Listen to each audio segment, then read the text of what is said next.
Hi, I'm Kaylie Leary, and I wrote a paper about mental health issues involved with slavery and the last black cargo, like explained in the book Barracoon, written by Zora Neale Hurston. In order to understand how slaves' mental health was affected, I needed to do more research about slaves before and after 1808. First, I looked through a journal article called Hidden in Plain Sight. It explains how slaves were unable to be known as slaves because they needed to be hidden, as the title says. Since the U.S., it was illegal to have slaves after 1808.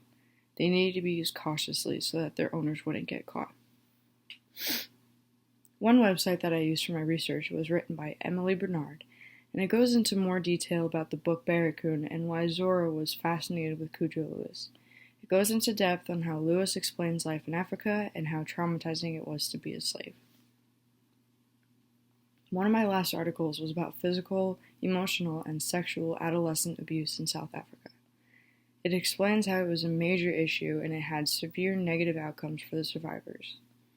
Many of the abuse victims got sent to America for slavery, even though these people thought they were getting sent there for freedom and the American dream. This is one of my strongest sources because it goes into depth on the situation these people were put in and how they ended up. They were beaten and whipped and placed into huge ships packed full with people, shoulder to shoulder, not enough room to even stand.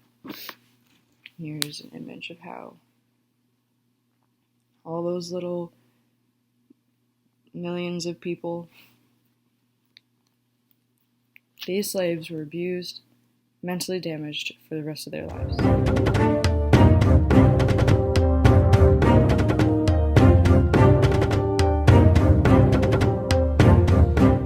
The slave trade was not just a trade in humans, there was a lot more to it. Ships would sail south from Liverpool and Bristol loaded with goods that were highly sought after in Africa, such as pots, pans, guns and ammunition.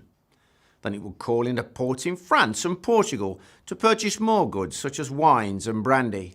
Now, when a ship's captain reached Africa, he would sell all these goods and then rearrange his ship ready to buy his new cargo. Slaves. The ship would be refitted to take as many as 400 slaves, all lying down in rows, deck after deck. Once the ship was ready, the slaves would be bought and loaded, a process that could sometimes take weeks. The ship would then sail across the Atlantic Ocean to the West Indies. This was known as the Middle Passage.